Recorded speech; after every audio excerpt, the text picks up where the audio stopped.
Thanks everyone for coming today. I just wanted to introduce the speakers from Ping Identity and Mortgage Choice, and we'll take you through some points, some of which are in the media kits. But opposite me is Ashley Diffie, who's the country manager for ANZ for Ping Identity. He's going to be giving you an overview of Ping's business in Australia and New Zealand.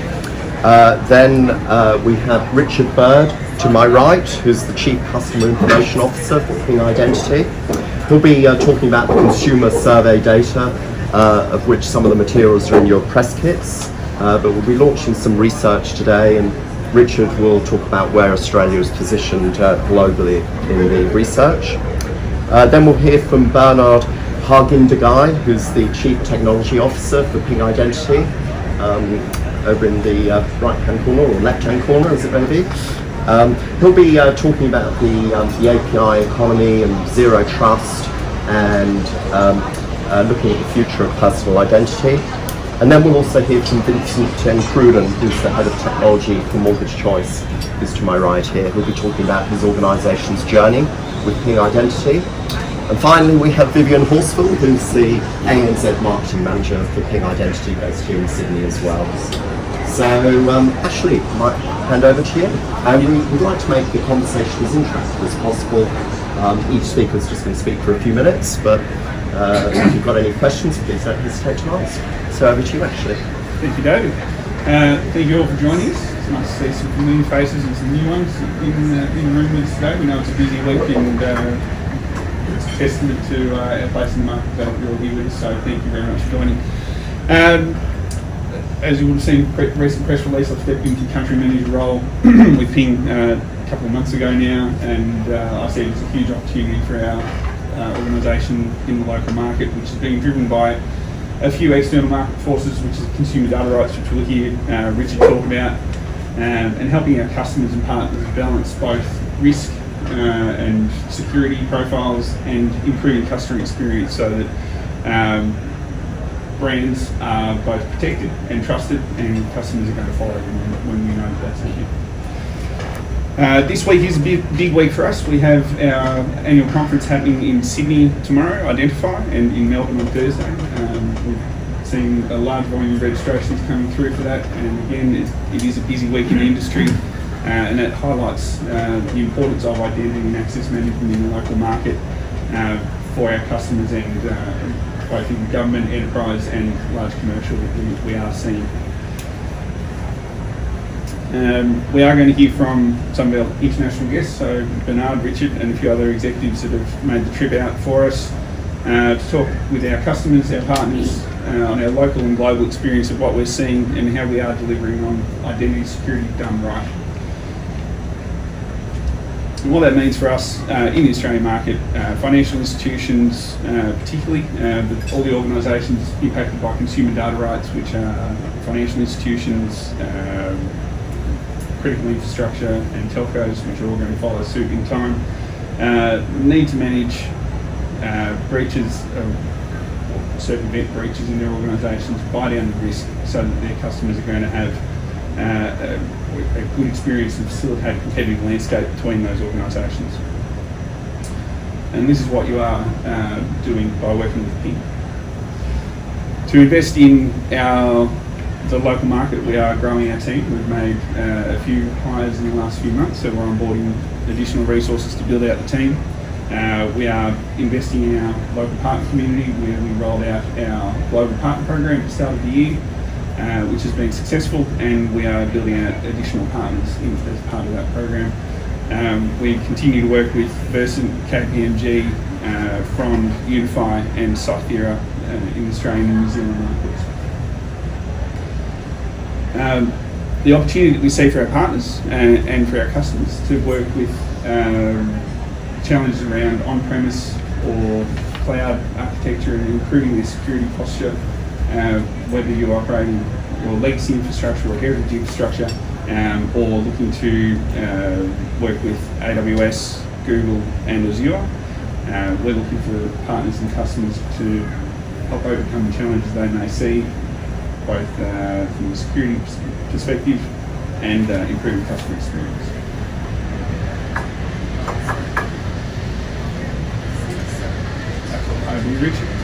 to elaborate on consumers out there? Well, Ash is being too kind. It's not a problem for me to come to Australia because I come about every 6 or 7 weeks. But not because Ash needs me, because I need to visit my favorite bartenders at Employees Only in Sydney and Madame Brussels No to Be in Melbourne. I have, by the time we get to the end of the week after, I'll have spent a month and a half of calendar days here in Australia this year. And it's extremely important to me because I do feel that, and it's not saying there's anything special about me, regardless of what my mother used to tell me, but that I feel I am pretty unique in the world.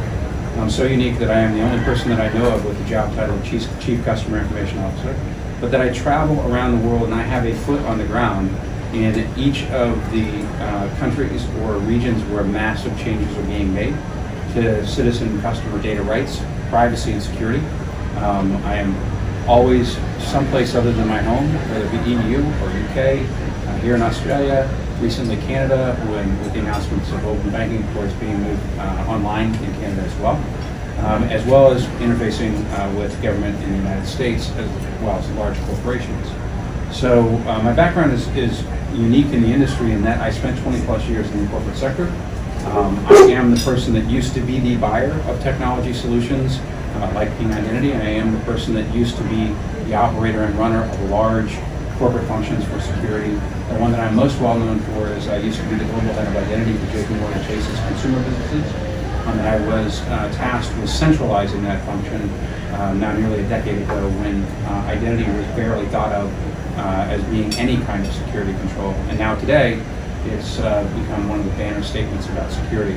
So when we think about the survey results that we've published, particularly as it relates to consumer data right here in Australia, there's some interesting correlations to the government activities relative to CDR, but there are also some interesting disconnects that are consistent throughout the world relative to data privacy and data rights management initiatives at the government level. What are those consistencies? Well, the consistency is that data privacy initiatives have heavily focused on the ability for a consumer to dictate what that data can be used for, and many times a security notion is secondary or tertiary to the overall regulation.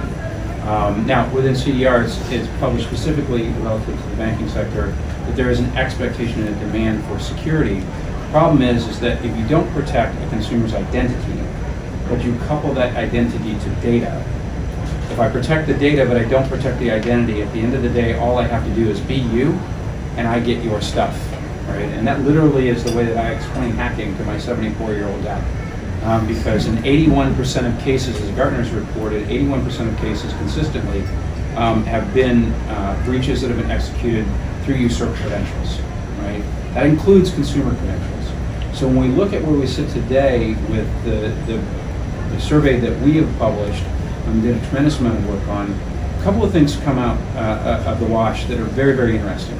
The first is that there's a strong interest in consumers, that consumers have relative to their data. They want that data to be private. The second piece that we see is that they want that data to be able to be used in a manner that they would like to dictate. Those bear out in the percentages that we see in the consumer data, in the consumer breach report that we've been able to pull together. The piece that is a gap shows up in these survey results, and for the first time ever, I believe, we're seeing a strong interest by consumers to say, protect my data, allow me to do what I want to with my data, but also protect me. In our survey results, which was consistent across the globe, also ties directly into Australia, an expectation of 2 out of every 3 consumers, at a minimum, to say, protect me as well as protecting my data. The challenge, I will go back to the very top of my comments, the challenge is that very few governments are addressing the reality that a consumer or a citizen wants to be protected as part of that equation. And many times the expectation is the security will be borne by the individual, and that's their responsibility. And as we know today, particularly when we look at CDR and open banking, as we know today, the challenge that we face is that many people feel helpless or hopeless in being able to manage their own security because It is too complicated. I have too many passwords. I have all kinds of issues in the way that you structure. I have to verify who I am with all these questions about places that I don't even remember where I lived at, because it's 15 years ago, in order to verify my identity. And that leaves us with the last piece, which is customer experience. Until we get those components that I talked about aligned, and this is directly coming from our survey, customer experiences will continue to be poor, and so much so that the poor login experiences lead to cancel services at a ratio of about nearly 50%. When you look at the experiences that customers have, they're now making commercial choices based upon poor experience of login and coupled with an expectation of security that's not being met. So with all that, there are mechanics behind how we solve those problems. I'll actually turn it over to Bernard for that input because he knows this stuff inside and out. I just know why people complain about why they don't have security. Thank you. Well, thanks, Richard. So, so maybe let me tackle this through a couple of points of view. One is, how do we actually address some of these issues with open banking, and more importantly, digital transformation initiatives. We are all putting APIs in front of the most valuable data sets, the most valuable applications you have in your organizations to make it easier to access, right? And easier to use by other developers. And that's created actually a new attack surface for the bad guys, for the bad actors. If you look at the most publicized, largest data breaches in the last year and a half, they all involve APIs. And so we have invested, and we have a lot of initiatives that lead to better API infrastructure protection. So it starts with, obviously, with access control, being able to really understand who will connect to this URL. To start with a much better visibility as to where the APIs are. When we ask Chief Security Information Officers what really keep them at night, what is the biggest problem, the answer is always, we're never quite sure we know about all the APIs that are out there. So you cannot protect what you don't know. And so knowing about these APIs is quite important. So we have technology that can literally continuously auto-discover the APIs in your environment. We have technology that will give you good insight into what's happening with these APIs, the traffic, the activities. And then the big thing with Chief Security Officers when we talk to them is, that big thing is also we just don't know what's good and what's bad. Good traffic, bad traffic. And we see that a lot. So we have technology that really lets you have this deep insight into all of the API infrastructure. Now, the biggest thing about this, more importantly, it's regardless of what API gateway you're using, regardless of how many you have, regardless of what cloud they're in, what data center, we can actually give you this unified view, this single pane of glass for all of your traffic across all of your clouds and all your APIs. So your API platform could be Microsoft, could be Nginx, could be WSO2, could be RPG, could be IBM, could be Connect, and I would spare you a long list of things that we support today. It doesn't matter, right? So it could be an AWS here, any data center with IBM or Athena or someone else, so we give you this single pane of glass visibility. And then the big thing really is about understanding good and bad traffic. So bad traffic is not always happy traffic. Bad traffic can be a lot of bad, of course, but a lot of bad things happening on your network. A lot of bad traffic out there. So I give you an example. We had a big financial company who deployed our solutions, and the first thing they noticed on their API infrastructure is an enormous amount of traffic coming out of servers that were misconfigured. And that was going on for months. They didn't know about it. And I'll give you an example. But let me give another great example of API misuse or abuse. the Facebook Cambridge Analytica problem, right? Well, Cambridge Analytica had the right to use the API. They did. But they didn't have the right to use it the way they did. And that's something that Facebook had no visibility into. And so having this visibility and sorting out traffic is something that we do quite well. And so perfect for open banking initiative, PSD2, and any API infrastructure environment. But think of it as initiatives that provide a great layer of protection on those APIs. And the next thing to dovetail into what Richard was saying, you need to provide fine-grained authorization to customer data for regulatory compliance or simply to enforce the customer privacy wishes and preferences. So we also have solutions that let you implement the way to provide that fine-grained environment and authorization to customer data. So from an API point of view, you can see how from access to the API, from understanding what's going on with the API traffic. By the way, we do most of the anti-hacking visibility via artificial intelligence, because at the end of the day, it's a big data problem, and you cannot really solve it without being able to analyze a lot of data to ultimately decide when there's a misbehavior somewhere on that API. And so out of that, we are capable of identifying a great number of attacks on the APIs. Before I move on to the subject of APIs, so in the API world, if you look at all of the breaches that happened in the last couple of years, they are either because the credentials have been stolen and used to access. So the person looks like an authenticated user, valid user, tough for a security team to figure out what's going on. Or, if you look at the others, they engage a user that just went to the bank and opened a new account for $100. Get access to the application. Reverse engineer the API from that application because now it bypasses the UI and has access to requests and responses. Find a vulnerability with the API and is in. And is in to take over the accounts, is in to steal that customer data. And that's what happened to Facebook, Google, a few banks I cannot mention, a few insurance companies I cannot mention, USPS, 60 million accounts taken over.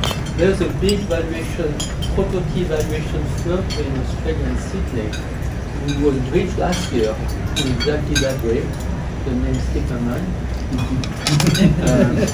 But the CEO had to resign. Most of the banks, because they were doing this for the banks, most of the banks ended up several times, and it was a big deal.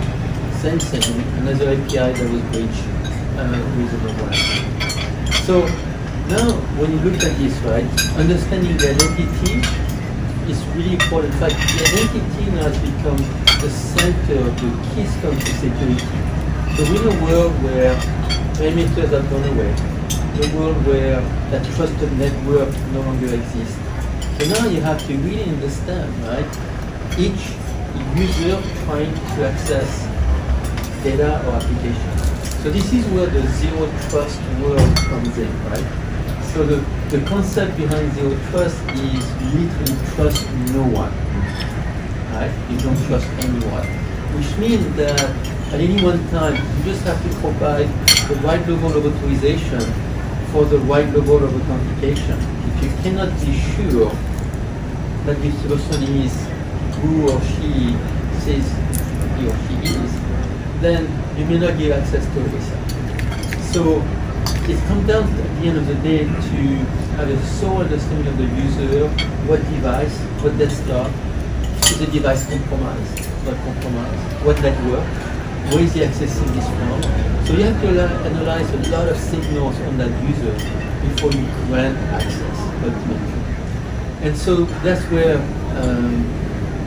ML, AI comes in as well, right? This is where you use context and behaviors instead of rules and policies, right? To deliver a better user experience and a better security as well. And so we, as you know, we've been playing a lot with, doing a lot of work with AI, and it comes down to being able to solely analyze each person trying to access something through better identification and authentication, and then provide access based on what you believe is happening. But then you don't stop it there, right? Once someone is into a session, you continue observing what's going on with the session. So at any one time, you may decide, ooh, I just gave you access to that email. You went into your usual Excel spreadsheet that is shared online. Okay. Now you want a customer database. Not so sure. So now I'm going to step up to authentication. This is where adaptive authentication comes in. Or I may just, if I believe the user behavior is really different and abnormal, gee, you've been on that session for 5 hours, usually just 5 minutes. You're accessing it from a different location. You're doing it at a different time of the day. You're doing it after just having done that before, which you've never done. So maybe I won't let you authenticate and access this. I'm just going to shut down the session now. So all of this to say that adaptive authentication is not just about accessing something, but it's about continuously observing what's going on with the session so that you can at any one time change what's going on and either ask that person for something else, better authentication, or just terminate the session. So you can see how these worlds are all kind of interlinked ultimately, and how identity has become the center of the security paradigm that every organization is now going through. Because at the end of the day, you're trying to link a user to data, or a user to an application. And it doesn't matter where you're doing it from, what device, and so forth, or what's in the middle. Because all you care about is the right amount of access for the right amount of authentication. So these are some of the space that were really heavily involved. You know that our strength, right, is all about hybrid. We can literally interconnect into an organization thousands of applications day one. We are a big enterprise, hybrid environment player. And that's in our DNA. And that's where the large enterprise comes. And as a result of that, we're heavily also investing in the cloud. P14C is one such initiative to let you bring in the consumer side into your organization as well, the cloud-hosted SaaS environment, and how we link this to the rest of the organization is the strength that we provide as well. So anyway, leave it to the rest for questions at this point. I hope that gave you a snapshot. Very good.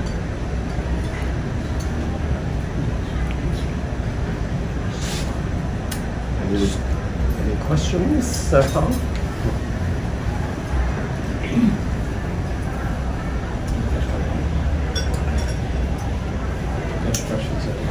All right. Hand over to Vincent Cruden, Head of Technology at Mortgage Choice. Thank you, David. Vincent Cruden, General Manager for Mortgage Choice. I've been with Mortgage Choice now for 5.5 years. And it's about the same time that we've had a relationship with Ping. And we originally used Ping to bridge a gap between our Microsoft and Google products for single sign-on for our mortgage brokers. So we have mortgage brokers across every state in Australia. Over the last 5 years, Mortgage Choice has gone through a core platform transformation, and we've looked to adopt the latest technologies in terms of microservices. So that's the APIs, the API frameworks, and really just best of breed technologies, Gartner leading products. Because not only does that, is there as amount of trust to it, it also is the ability to attract the right and retain the right people for your organization. So we've gone through a transformation with Mortgage Choice in terms of a core platform for loan origination. We use 3 of Ping's products. So we use Ping Federate for single sign-on. We use Ping Access for our web and API protection. and we use Ping directory for our identity and access storage database.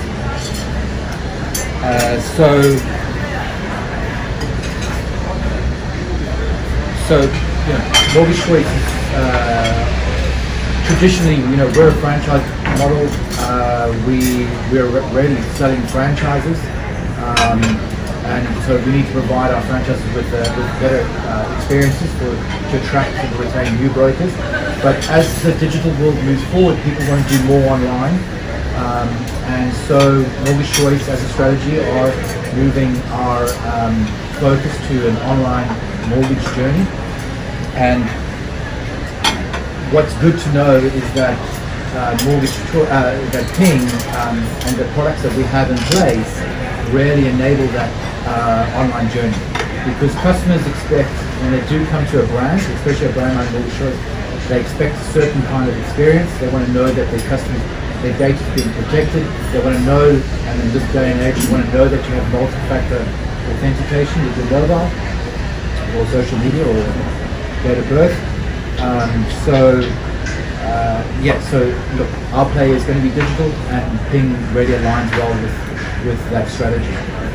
And in terms of open banking, it's great to know that Ping has or is on the board of governance around setting the framework and principles around how do we engage or interact with the data. We, as an organisation, are looking to become, how do we become participant to receive data, and one of those pieces of work, initial pieces of work, is really what is our customer's consent, how do we get customer consent, and that's a legal point of view. That's kind of our journey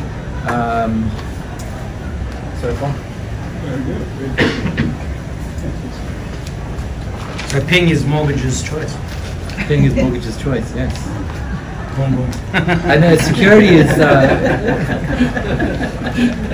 security is it's wide-reaching. So You're gonna have. it's not just Ping. It's you need to have. There's a lot of different pieces to that puzzle, and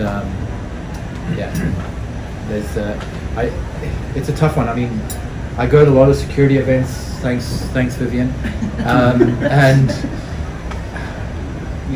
you're constantly seeing brands being breached and their logos being put up on the big stage, and you really say, hey, what keeps you up awake at night? It's like, well, I don't want my brand up there, I don't want to be responsible for that. And so you've got to use a lot of different vendors and suppliers and people that you trust to protect your data, so that minimize that risk of that one day happening to you. So yeah. Can I expand on that just a bit? Yeah. Because I think that may be a good jumping off point relative to the conversation about Ping identity and its position in the marketplace. We've been a company now for nearly 18 years, and originally born and bred in the enterprise. And sometimes with all of the amazing news about how incredible the cloud is, it gets lost in the laundry a bit that there are very few, especially in the enterprise space, but certainly even in the mid-tier, mid-market space, there are very few pure cloud corporate environments. A brief story that I'll share with you is about 6 or 7 weeks ago, I was in Canada speaking to the CEO of a large bank there, and very, very bright and experienced talent, 35 some odd years in banking, but not just a business mind, really understood technology well. And he said, my frustration with the security solutions market is that, and the technology market writ large, is that when I started out in this business, he said, I had mainframes. And he said, then I was told that, don't worry, mid-ranges are here, and they're going to make mainframes go away. And then when I had mid-ranges and mainframes, I was told, don't worry, client-server, Novell and then Windows, they're going to eliminate, mid-ranges and mainframes. And then along came shared and co-hosted data centers. You don't have to manage that anymore. It's going to take all your problems away because we didn't get rid of all of those other things. Now you're going to manage them all together. And he looked at the folks that were sitting around the table, and he said, now, he says, I have the cloud. And he said, first of all, I was told it was going to save me all kinds of money. He says, I kind of think it's the most expensive data center that I've ever owned now. Because I don't have just one cloud. And in order to have the diversity that is required of banking requirements, I am in 3 clouds. He said, so I have mainframe, I have mid-range, they still haven't gone away, I still have edge relays, I still have canons, I still have relays, I still have the junk in my data center, I still have co-hosted data centers and third-party hosted applications, and now I've got 3 different clouds, and if one of you people around the table tells me that the next thing is going to make all that stuff go away, I'm going to throw you out. Because that is not the way that this world is going to work. Is there a point in time where we could see more than 22% of the overall workloads on the planet in the cloud? Probably not, because by that point, the next thing that is augmenting cloud is going to be here, right? We're never going to stop with this expansion of infrastructure and application deployment options. And it's going to be harder and harder for companies to isolate down to a single. Most companies are going to be forced with a multi-IT infrastructure application deployment environment. So one of the things that's fascinating in the marketplace relative to identity is that you've got to be able to dance across all of those floors. If you can't, a former executive buyer like me is stuck with the reality of having to buy 3, 4, 5 tools to manage one control function. And what that means to me is that there will be gaps between those control solutions, and those gaps are where I'm going to get hacked.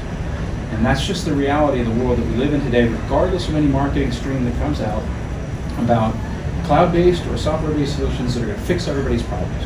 Because the reality is for the CEO and the executive suite, the people that are sitting in the leading government offices, nothing is going to be the single silver bullet that fixes those problems. But Ping has been riding in this current now for nearly 20 years.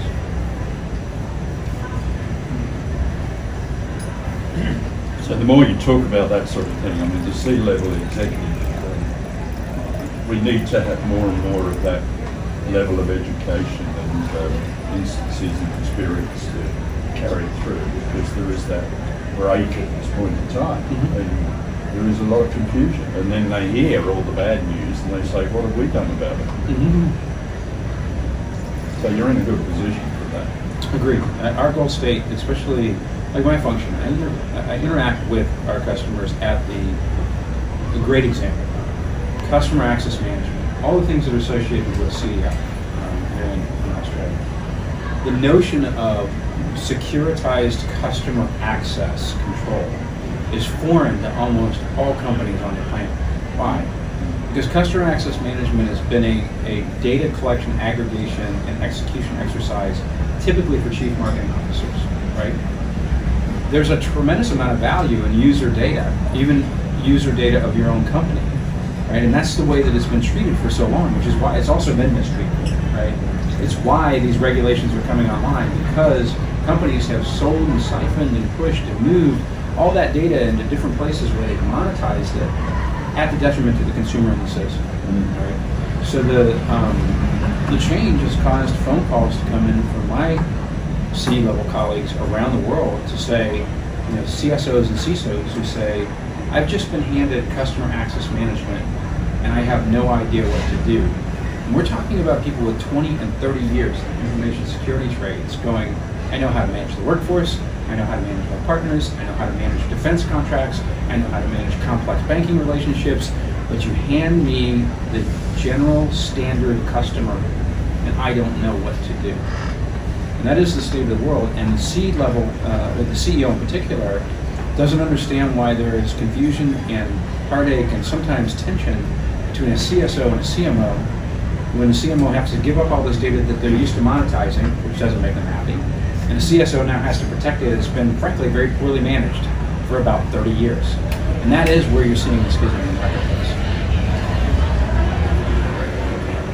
You wonder whether CMO is the chief monetization officer? Or the chief management officer? And I always say that business would be great if it wasn't for customers. So then we have all these problems, which we're trying to solve. And we have way too much data about human beings within each of our companies that has been, the best example that I'll give you is frequently I remind folks that you have marketing people who are so desperate for information that they use excessive rights access to pull more data than they need about the customer relationship. And then they start slicing it and dicing it in SAS databases or Excel spreadsheets, and now that stuff is consumer data that is sitting in multiple laptops or multiple shared files or even MS Access databases, and there's no method from a technology standpoint for a CSO or a CISO to get their arms around that. Because it goes back to what Bernard was saying, and this is true within the API space. If you don't know what you're managing, you cannot possibly be successful. You do not have an accurate asset and inventory assessment around both data and hardware, or data and cloud processing, or whatever the case might be, you stand no chance of winning. But the vast majority of companies today are in a position where they have no idea how much data has been propagated over the last 20 or 30 years. And Bernard, I mean, I'd be interested in your opinion on that subject. I totally agree. It was never really taken into account by the security teams. And so there are a lot of silos in the data is there, and now it's a different world, right? Regulatory compliance becomes a burden now. Now you have to think about how you deal with that data and how you provide access to it. But the most important thing is they now have to turn their eyes on this one, and they were kind of not paying attention to it until now. So somewhere in the database always. And by the way, unifying the databases with all the different data is a big problem still today, right? Silos of data all over the place. So is that taking us away from thinking about tying identity to application access to tying identity to data access and ownership? So I'll start on that one. I'd be happy, especially from an operational experience standpoint. I'll start on that one using my operational background. I say this frequently. I do speak all over the world regularly on conference stages. And one of the things that I share is I used to be mad. I was an application development director at one point in my career. And I used to be mad at application developers. I used to call them the plague of existence for chief information security officers everywhere, because they're not security minded, and they code things with big flaws and holes in them, and it creates major exploit opportunities. And then I kind of realized that I was being unfair. It is not an application developer's responsibility to be the point of security. It is the application developer's responsibility to translate business requirements that come from business problems and turn them into business solutions.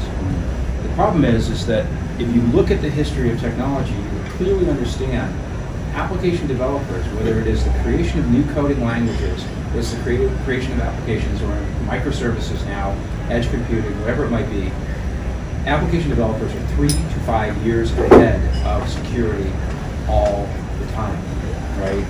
And because of that reality, what we end up with, we're seeing replications of the same problems. I'm not going to say bad behaviors, the same problems in the cloud-born app space as we saw in the on-prem app space, which is application developers provide two forms of access. You either have access or you don't.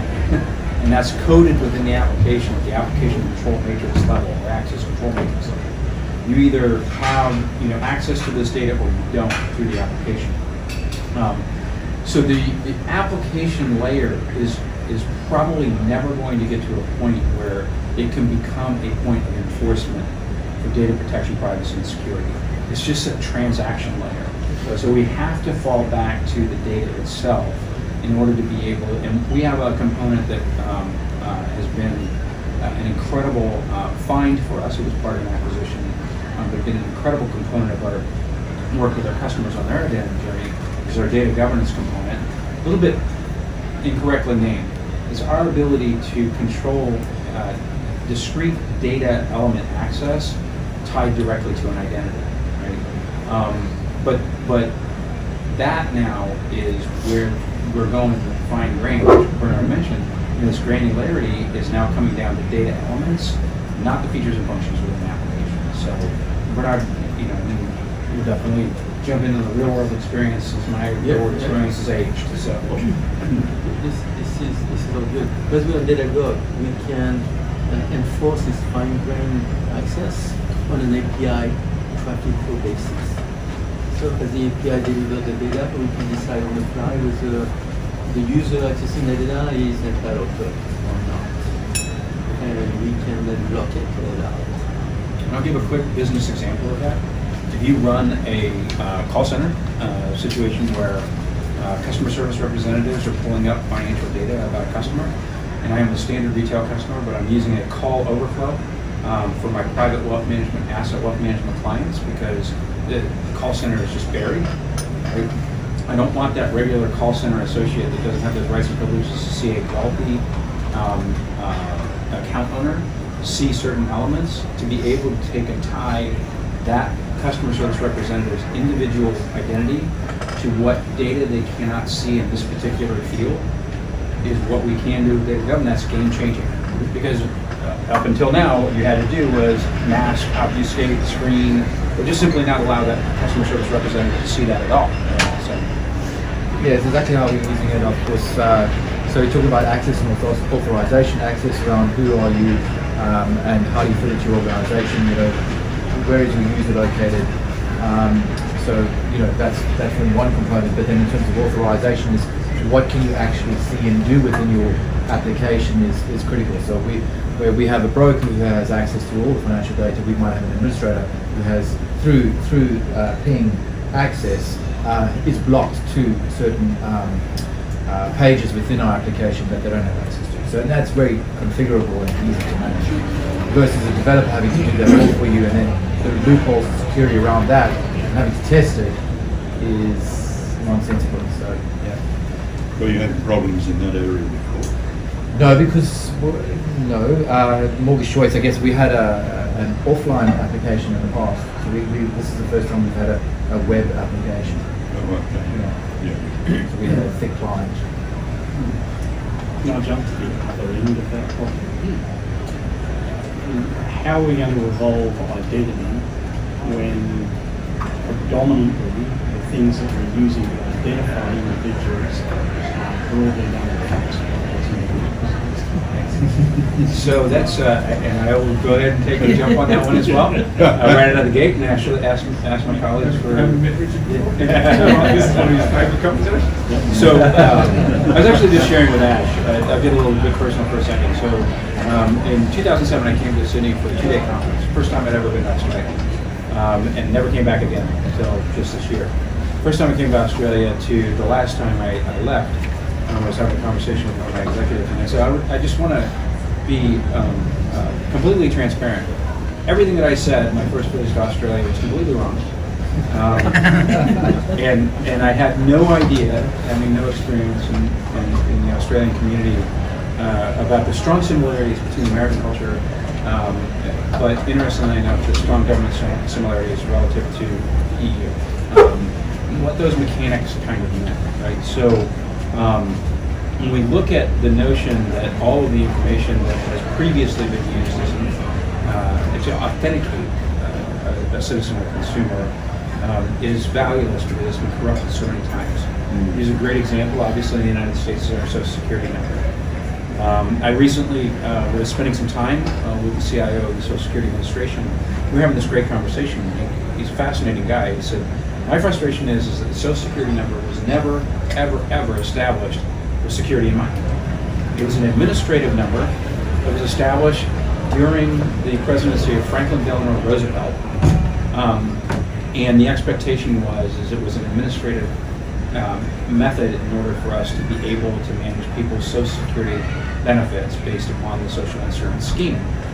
And he said, and then corporations decided to start using it for everything from credit scoring to authenticating that you are who you said you were. And it was supposed to be a secret. And everyone knows it's the worst kept secret in the United States of America. And he said, well, what do you think we should do about it? And I said, my attitude is publish them all. Just put them out in the public domain. Devalue their economic capabilities or capacity for bad actors to use them for financial crimes. And define them as an identifier, but not an authenticator. And this is the difference, right? Identity is super easy at its top conceptual levels. It's the easiest of all the security controls. Are you who you say you are? That's authentication. Are you doing what you're supposed to be doing? That's authorization. You have what you're supposed to have. That's approval. And with the advent of the API economy, can I see you at all times? Right? The most important thing being able to authenticate and verify you in session, instead of when you log in and when you log out, and there's nothing in between. The mechanics of what we need to do to achieve what we need to accomplish on the part of the consumer and the citizen is to realign to the core concepts of authentication and authorization, and build the digital capacity as the Norwegians have done with the bank ID, of creating a method for authorized government authentication that is then now so ubiquitous that it's used by all kinds of things outside of banking. Australia's on that path. I am very, very conscious of the fact that this goes back to my very first set of meetings when I came to Australia. I'm very, very conscious of the fact that Australians are as distrustful of their federal government as Americans are about us, right? and the notion of a digitally Is that all being quoted? the notion of a digitally unique national identifier is frankly not in the Australian citizens' wheelhouse, right? Very, very much not going to be a part of the scheme here. It does raise questions mechanically about how do you achieve a unique authentication for a citizen. And I don't know that we'll get answers to that until Australia, and again, probably a much better resource on this topic on the table, until you go through the growing pains of each of the rollouts over the next 12 to 18 months across each of the industries and fight through that. Be really interested. How do you feel about getting to some notion of an authenticatable attribute that you can trust for a citizen or a consumer within Australia, given all the different schemes that are going on, Trust ID and all that kind of stuff? So. And that isn't called the Australian card. Look, simply, I mean, when you deal with 27 years of legacy, we have a multitude of duplicated customers within our organisation, and so we're actually on a path right now to let's call it master our customers into one single source of truth, or so that when our customers engage with us, they are the right customer. And then you have to put around that, well then, how do they, if they're going to call us on the phone, then how do we validate that they are that right customer? But yeah, I mean, that's our journey at the moment, is really to understand which customer is the correct one. So I'll give you some depth here, commentary about the social security number. We have fairly universal number, two universal numbers in Australia. One's your Medicare number, and the other is your tax file number. And the legislation that establishes the tax file number actually states that it's not to be used as an identifier by anybody other than the government. And the crazy one is, if you confront any of the law enforcement authorities here, or even banks, etc., they will ask you for a driver's license to, quote, prove your identity. And in New South Wales, the legislation for the driver's license actually says it's not to be used as an identity card. Yeah? It does. It's a authority to drive a motor vehicle. So I'll share with you the interesting thing that's going on in the United States. So, especially given what each of you around the table does for a living, you're probably aware in the United States the first real big point of contention in history around an idea of a unique identifier that wasn't your Social Security number was in 1994. There was an attempt to create a national identity act or identifier, and it just went down in flames. Everybody on Capitol Hill just protested, and it just went away. And then a couple years ago, well actually a few years ago now, there was an act passed in Congress called the Real ID Act. And I always like to actually pull this out. I moved from Columbus, Ohio to Denver, and when I was in Columbus, Ohio, I was actually given a choice on whether I wanted what was called a Real ID compliant driver's license or a non-Real ID compliant driver's license. But here's the kicker. The U.S. federal government put these standards out to all 50 states and territories possessions, and said, if by October the 1st of 2020 your citizens do not have a real ID recognized state driver's license, so federal standard to be executed in any way a state saw fit, as long as they met the standards, the federal government said that your citizens will not be able to engage in interstate transport, not be able to get in anything that crosses the state line, not be able to get in an airplane. In doing so, when they rolled this out, I love actually showing this driver's license to my encryption colleagues. Because I asked them, how many forms of encryption are on this simple card? And the highest count that I've gotten so far is 13. I actually had an opportunity to talk with the U.S. federal government CISO, and I'm like, you guys are really, really clever. He goes, it's not a national mandate. He said, we left it up to the states to execute according to the standard. And now, with a driver's license and with an identification cards must meet the same requirement, we actually have coverage in the United States of some 80 to 85% of citizens with a uniquely authenticatable piece of information that the vast majority of people carry. And what's happening now is because of this construct, these are now being manifested in their digital form at the state level by state governments. So you're starting to see this move towards the capability to uniquely authenticate individuals while still navigating the complexities of personal choice, concerns about privacy, and all of those types of things. So the change is coming. It'd just be interesting to see how it manifests in each country. It's much easier to execute everybody gets one in Germany or in France than it is in Australia or the United States. Yeah. So it'll be interesting to see how it manifests here. But I don't believe that it'll be something that will be so foreign or so unique or so new that it wouldn't be a reflection of those same type of methods. So.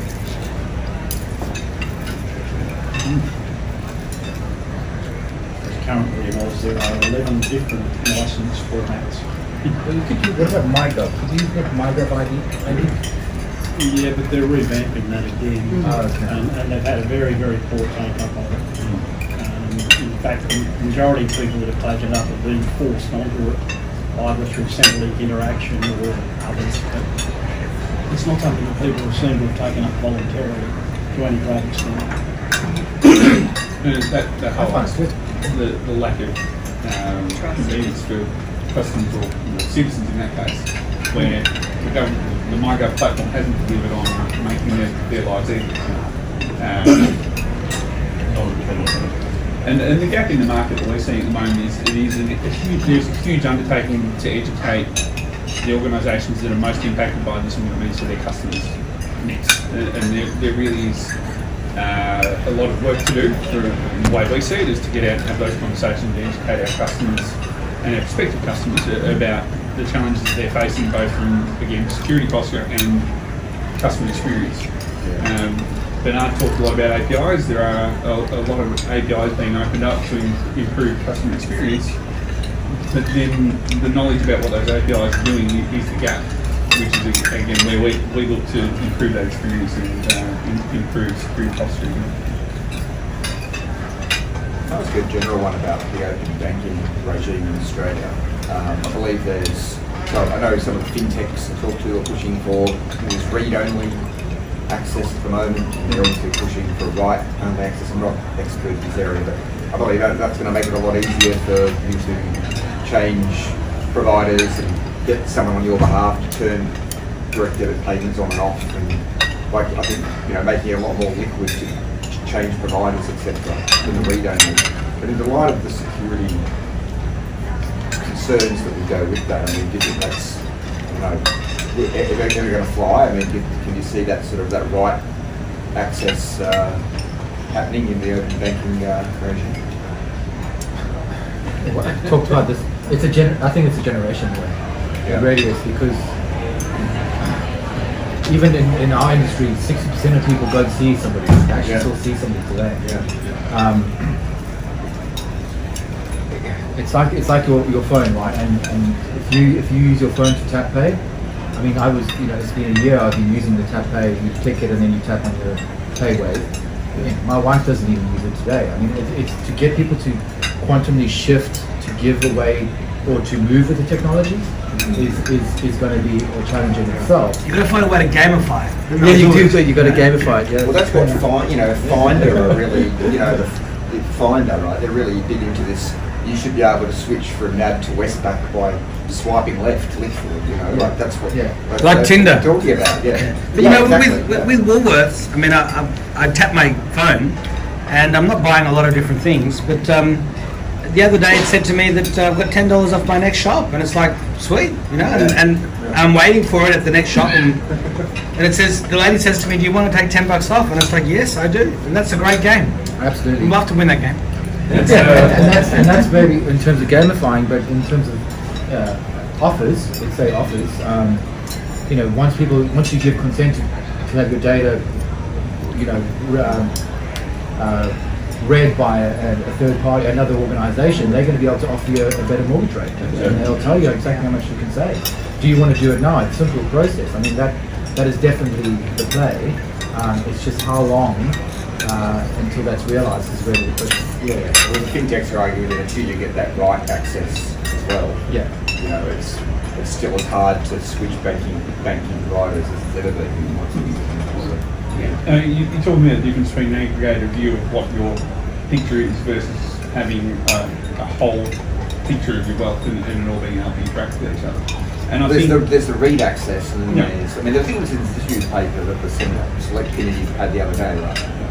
And the write access is actually you're entrusting someone, so a fintech, to act on your behalf and turn payments on and off and all that sort of thing. Yeah, this is where I think Vincent's got it right, that it is a generational thing. So there have been applications, or there are applications that exist today that are like a virtual change drawer. So I'm from a generation where I get home and I empty my gold coins into the drawer and my daughter steals it. But the virtual change drawers exist for, the millennial generation that are coming through, and the number of younger people I've spoken to about this, and they said, yeah, I've got an app that does that for me. Do you know what the security controls are? No, I've got a password. So there's a third party app, they have no idea where it comes from, what it does, but it is permitted to read every transaction they do and move 40 cents to round it up to $1 to move that into another account. So the problem is that I'm sure those apps and those organisations are good organisations and their intent is good and they are providing a differentiator in the market for people to save money differently for a generational thing because they no longer empty their gold coins in their drawers for their kids to get. So you wouldn't have a breach. So who owns that? So Yeah. where does that responsibility lie? Is it the organisation who I bank with? Is it the third party app that I've authorised to access everything? Is it the API security or the API gateway that sits between them? Is it the cloud hosting provider? The question becomes exponential because there's so many moving parts. And imagine, and I might be getting a bit far left of centre here, but if I had a single view of my net wealth, everything that I own financially in one place that I could see, all interacting with my financial advisor and my wife was able to see, everything all moving in one place. At the moment, it's completely disconnected. That'd be a good value add for me as a customer. But the amount of moving parts to get to that single view is incredibly complex. Well, and I think it's fascinating to me that there's a little bit darker reality to this notion of right within the CEO. And that is that it's a concession. And I will tell you that I may be one of the few Americans that has a really unhealthy obsession with open banking and CDR and all that here in Australia. The reason is because I find it fascinating. Australians don't give themselves as much credit as you really deserve relative to the fact that you're tackling these problems. I mean, we have countries around the world, inclusive the United States, which has shown no leadership courage in creating even a national data privacy standard, right? That are just talking about these things in theoreticals. Australia is attempting to actually execute, right?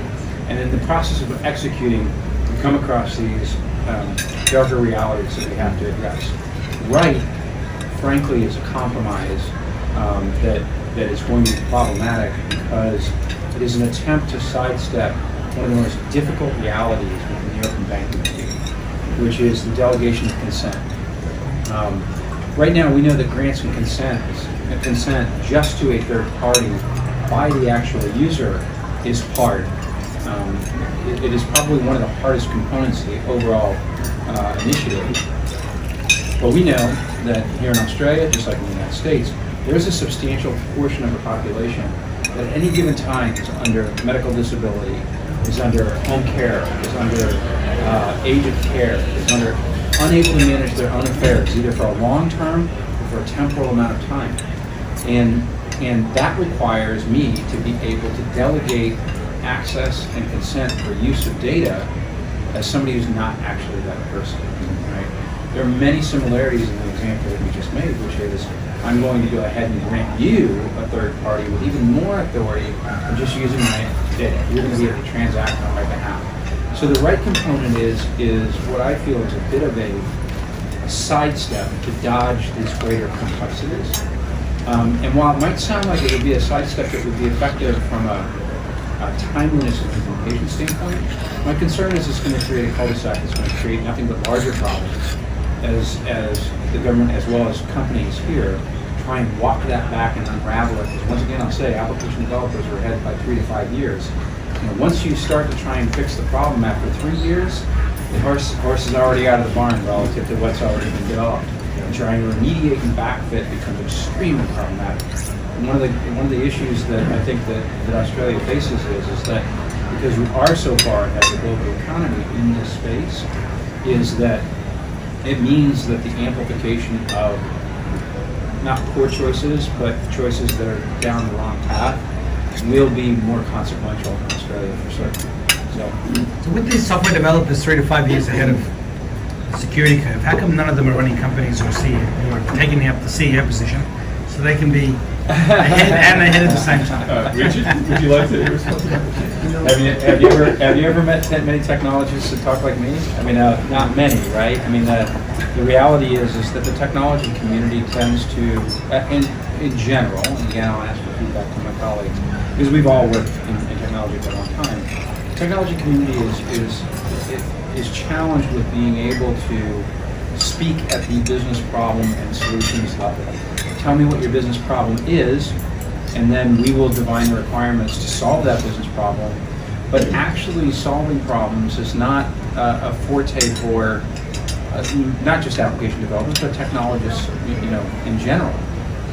So, I would love for the technologists that I know, especially the highly experienced ones, who've literally seen every battle scene that you've ever heard of, right, and survived it, and use that knowledge. But it's just not the way that the workforce is built in technology. I mean, it's clear that people are playing the game at different levels.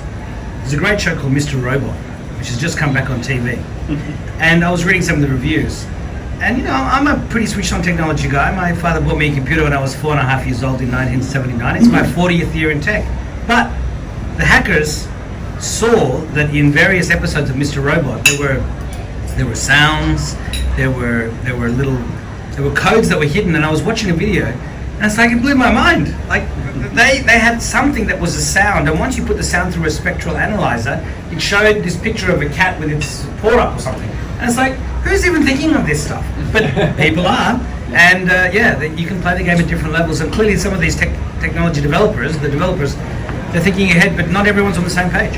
Well, and I think it's because technology developers tend to think in an algorithmic manner. Right? It's the nature of the beast. They're playing 4D chess while we're playing checkers. Right, and the real issue, so I would encourage everybody, if you haven't seen them before, there are a couple of very, very well-known social engineering white hat hackers that have cut a number of YouTube videos, many times sitting across the table from a member of media or an analyst, and they say, I am going to get access to your X account. Just give me the phone number for customer service and one piece of account information. Not an authorized. There's a particular female hacker that's really, really good at this, who gets on the phone and immediately socially engineers the customer service representative so well that she gets added to the accounts, she gets access to, and then she immediately goes and disables the account just to prove the point to the reporter, and now it becomes personal, right? Social engineering has been the game changer relative to cybersecurity effectiveness. It raises questions, back to your point, Peter. It raises questions. I always like to say it this way, especially for people that are all about the notion of a self-sovereign identity or a self-managed identity. You should own your own identity. I don't know about you, but I have at least 3 family members that are incapable of managing their own personal affairs, and they should not be managing their own security, right? All of us have at least one of those in our family, right? And why? Not because they're technically incapable, but they're such an easy target for social engineering. They're too trusting. They're playing checkers, and we're playing chess. Yep. It's just they don't realize the significance. You have different type of hacking if you think about it, right? So you have those who are after financial gain. So they have a window of time they can use, and then they're going to be discovered at some point because a bank account got depleted somewhere, and that's going to be seen, right? Most of the time, by the way, the organization never detect the hacking. It's the truth. When the IRS was hacked a couple of years ago, the only reason they realized they were hacked is because they had all these fraudulent tax returns that were filed, and they had to pay money. And it is only when the proper account holder realized that money had been paid on their behalf, and they didn't have that money, the IRS realized that they were hacked. But then the other type of hacking is for data and information. Yeah. The hacking is silent. The hacking can go on for a long, long time. Yeah. And that hacking actually uses all the vulnerabilities in the organization that they can access. I've been in the security world for over 25 years, maybe more now. You could put someone to hack anything at any time and make it happen. Locks have only ever been for honest people, not for the dishonest.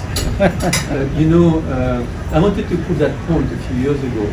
So I put together a small team out of Israel. Actually, I thought, this is what we're going to do. And then we're going to put this attack on a web in the black side of the web, right? And no one, it was hilarious to look at this because no one could protect against this attack. We would go into any machine, take data, take password, take everything. And so it was hilarious because we could go and look at the comments and say, and these are hackers themselves. We could penetrate anything with this small app. I wanted to make a point that every system is vulnerable and we could go after it. And we actually had devised a solution that was totally impermeable to any form of attack. And that's a company I sold to Google. Google Chrome is that technology. That Google Incognito, that was part of the product. We had the safest banking access information on the market at that time because we had the kernel security, not usable security. But it was proving the point that everything is vulnerable. And if you think you're really not vulnerable, you are. And so it was a consumer-oriented product that we built. The CIA was buying, the Department of State was buying. Well, I think to couple onto that, Bernard knows this all too well. If you look at, again, in your respective industries, if you look at what data has been hacked, I'll be really, really specific about the last 8 years. It has not been financial data. It has not been cryptocurrency. It has not been credit card numbers. It has been personally identifiable identity data. The ITRC, the Identity Theft Resource Center, keeps track of this on a monthly basis. If you do not follow the ITRC, I really recommend you do. Nonprofit organization out of San Diego. Last year, there were 553 million unique identity records that were stolen. You have to ask yourself, if the hackers think identity information is that important, why don't our corporations and governments do as well? Because the hackers know that that's the keys to the kingdom. Because they are trying to build a synthetic you. And when they build a synthetic you, they don't just get your stuff. Back to what Bernard said, They get access to a user interface as a customer, and then they use all the same old hacks in those cloud applications that they used back in the day in our data centers with SSH key hijacking, east-west hacking, all those types of things, and they own your company, all because of a single user's identity-related account. And this is the thing that's fascinating to me. When I came to work for Ping, you can imagine somebody in my, in the vein of my background, any number of choices, former CISO, former CIO, and I tell people all the time, you have to ask yourself, why would a guy like me come to work for Ping Identity? And the reality is that I work in a company where the executive team, first and foremost, our CEO and founder, still gets up every morning and wants to solve this problem. Not collect a multiple, not cash out, not go home, not vacation in Ibiza. Yeah, no exit strategy. Yeah. I hate that. Exactly. You started the business to But do fix something, this not, problem. not to have an exit strategy. Yeah, and that's the passion that motivates. I mean, our staff here will tell you that's the passion that motivates us collectively, because we work for a CEO and founder that just passionately believes this is a problem that's got to be fixed. The funny thing is that he was 20 years ahead of the market. That he had to means- fight through things like SSO and federation and all those things to finally get us to a point now. Like I always like to say, identity is a 20-year overnight sensation in the making. Now everybody wants to talk about it, but those of us that were laboring in the salt mines for it have been fighting this fight for a long time. Those are the battles worth fighting, Yeah. because otherwise you'd be starting from zero. I mean, for the consumer, all you've got is, in the US, because we don't have it here, is LifeLock and Home Title Lock. But for corporations, it's Ping Identity. Yeah, absolutely. But I wish we had LifeLock here. Norton is now called Norton LifeLock in Australia, and they had a briefing the other day, which was for Norton 360. They called it a Norton LifeLock briefing. And I listened to a lot of US radio, and I thought, yes, LifeLock is coming here, but it's like, no, it's just Norton 360.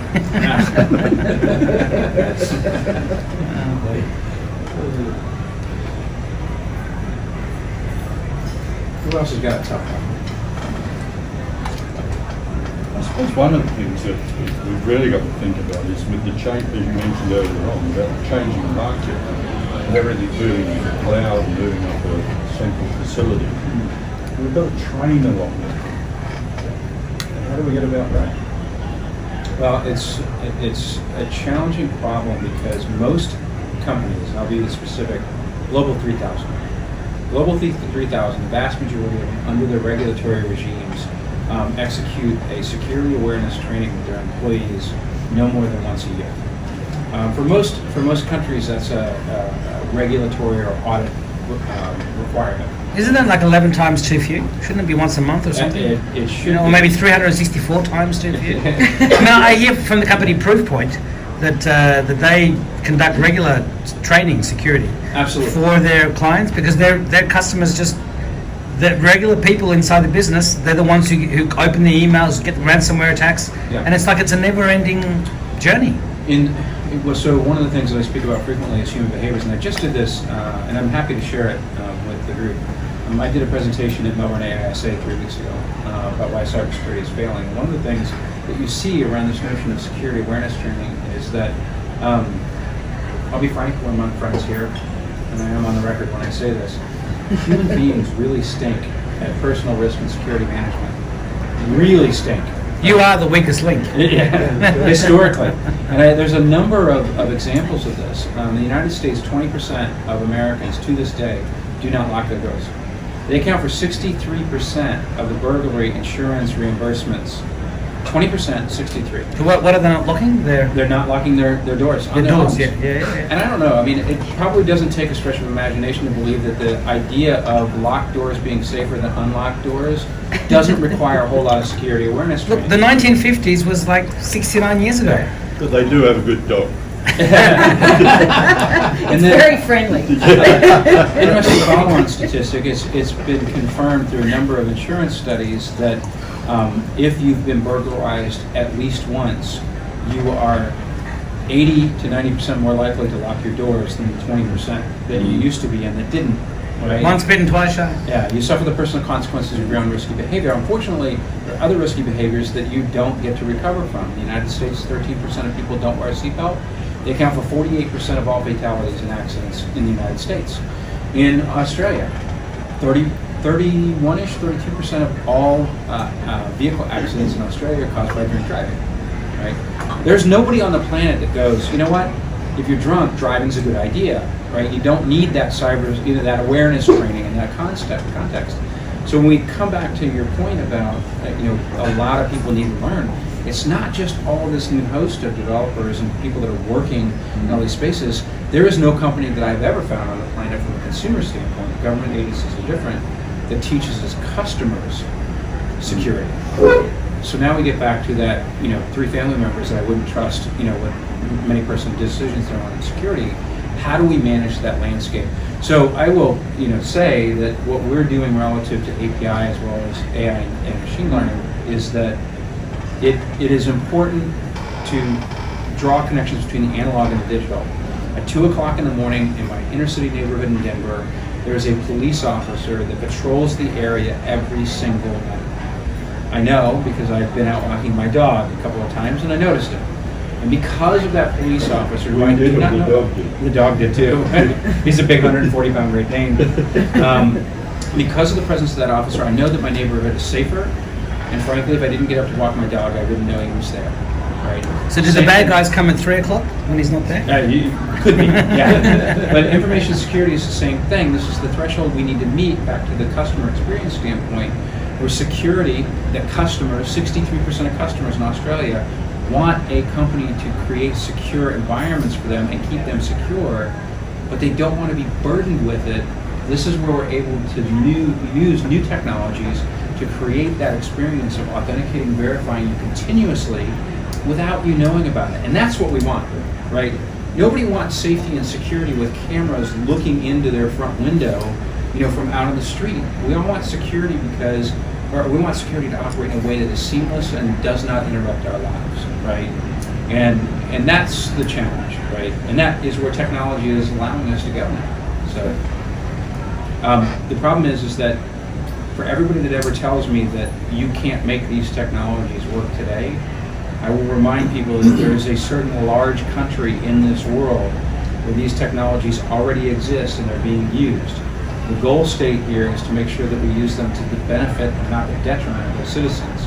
When we talk about things like facial recognition, a recent topic here in Australia, a very recent topic in France, when we talk about what the government's role is in those spaces and places, it's right for citizens and consumers to be concerned, because we keep talking about it as if it's a new notion, and most of our customers and citizens already know what's going on in these authoritarian governments and are concerned about it.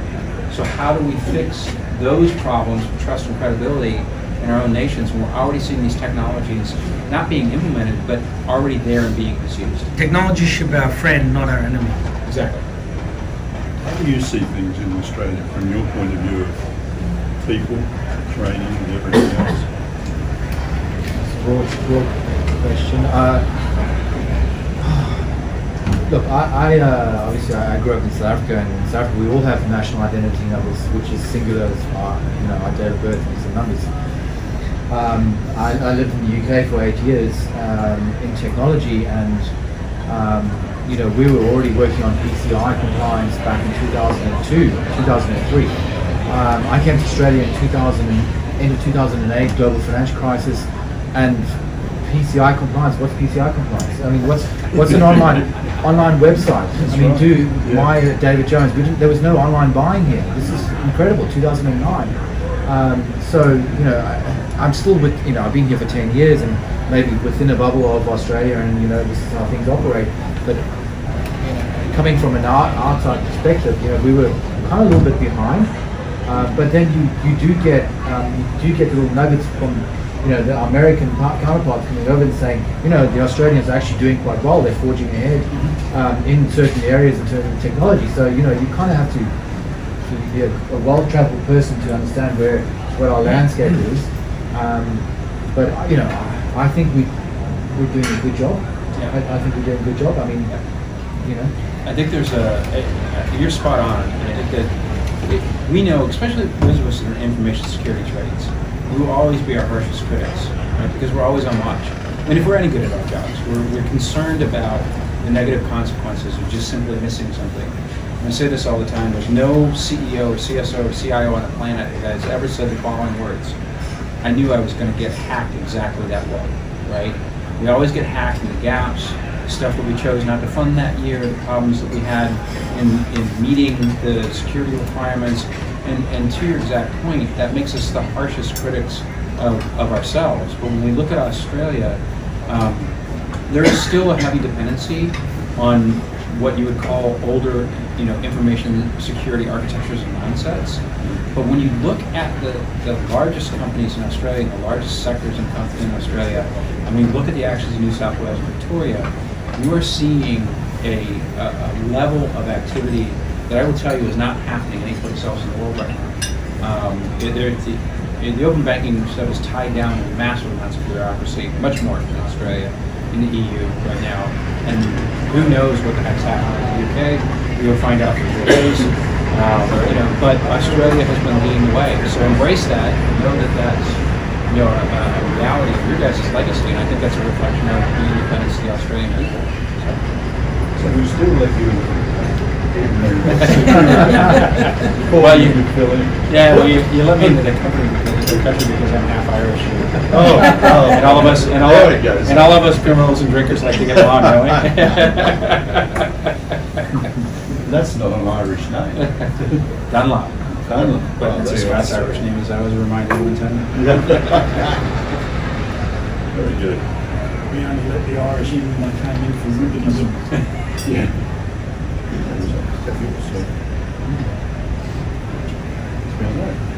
You got a minute? You're an English. No, that's it. What is that? What is that one? Get it. Oh yeah, that's for him. Yeah, that's right. So that's not me. I'm having espresso.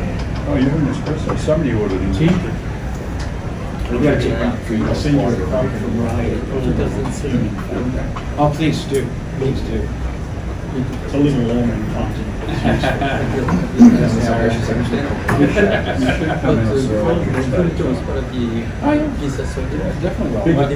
Biggest event in the world, yes. 4,000 people. Convention center. I'm ready. It's, I don't need much of an excuse to come. Unbelievable. I just sit in Uganda outside the hero. And so the result, we strongly encourage people to deal with identity as a cornerstone to the security infrastructure and how they actually absorb that in protection of their environment. We extended to access to web application, corporate legacy application, cloud application, and APIs. And we are probably uniquely qualified actually to give you a good look at everything going on with those authorization and access so that you can at any one time identify whether anything is improper behavioral-wise. So we're investing a lot on that side of things right now. So we talked about before in terms of the protection of API infrastructure for both access to data and access to application. And we talked about cloud, we talked about legacy app and hybrid. We talked a lot about data and consent to consumer data. And I think the consent to consumer data is the next big challenge for most organizations, banks, insurance companies, retailers, and because at the end of the day, consumers are asking for it, right? It's becoming something that they want to see in place. Data has been misused by most social networks in general. There's a huge mistrust now going on with how people are using that data. And so we're moving to a world where consumers want that data to be protected, and we have to give them the identity and the role identity plays will be at the center of that solution.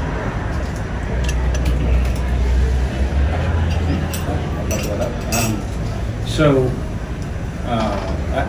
I started by saying I have a very unique role, not just in the technology industries in general. And the reason I say that is because I am actually given one charge only in this position, and that is to go be a face to the market and shake things up. Literally agitate and walk out and let people think about what we're not putting into perspective. And when we look at what's happening with identity, I'm going to be very frank. I am a huge proponent, constant speaker and writer about identity-centric security, and I'll be the first one to tell you I don't know if it's going to work. But what I do know is that Gartner has reported that in this year we'll spend $124 billion worldwide on cybersecurity, $133 billion next year. The anticipated global worldwide losses, depending upon who you talk to, between $1 and $3 trillion, and by 2021, $6 trillion. So here's what I do know. What we've been doing for the last 20 years ain't working. And if it helps the world just a little bit to push the notion of thinking about security different and focusing on protecting humans instead of data, not protecting data, right? Protecting humans first and protecting data second, or stuff second, if that begins to move the needle in a different direction, or frankly, even flattens out the curve. If we only lose $6 trillion in 2022 because we lost $6 trillion in 2021, that will be progress that we are not experiencing today. So that's why I firmly believe in Ping Identity's mission, because we're trying to advance a different way of thinking about security in a way that will produce results and has the added benefit of creating great customer experiences, great citizen experiences, employees and partners, and allows us to fix the problems that are currently not being fixed with our thought processes and strategies today. Alvin, you're No, on. I'll go. Oh, would you like? Oh, so does please he? do. Yeah. Please. So just in terms of summary today, I mean, look, as a brand, a large brand with, housing a lot of financial information and trust, the things that we've talked about are quite essential towards good customer relationships. Having the right access and identity management platform in place to protect that data is paramount. And that's why we're working with Ping. I feel I can sleep better at night with Ping protecting my customer data. So yeah, that's it in a nutshell. Thank you. Lastly, I would say we've heard from Bernard, thank you, and Richard, and your depth of experience and knowledge of our business and your careers and why we are doing what we're doing. And Vincent, it means a lot to have you here speaking about your business and what it means for your customers to be so sure of what you've got in place to be able to do that and know that you've got the right solution for your customers. It means a lot, and to go on the record, that counts for a lot as well. For me personally, Ping is hands down the best organisational culture I've ever been part of, and I think it points a lot to the fact that Richard talked about earlier, is that our CEO and founder, has been working to solve the problem for nearly 20 years now. We are all committed to this, and we see that there are problems around security and why it's not working or why it hasn't worked to date and the way people have done things in the past. And we also know that it has to be balanced with customer experience. We can't have cameras looking down windows. And we're here, we're committed, we're invested in the local market, and we expect that we're going to be making a difference for a lot of organisations in the coming years. With that, I'd like to thank you all very much for joining us today, and if you've got any questions, we'll hand over to David. Any other comments? Gratefully received. Thank you very much for coming. Thank you so much for your time. Our friend here says he's here to shake up everything. Did you get invited back again? I think their schedules are I don't know that we invite him, but he keeps getting through security.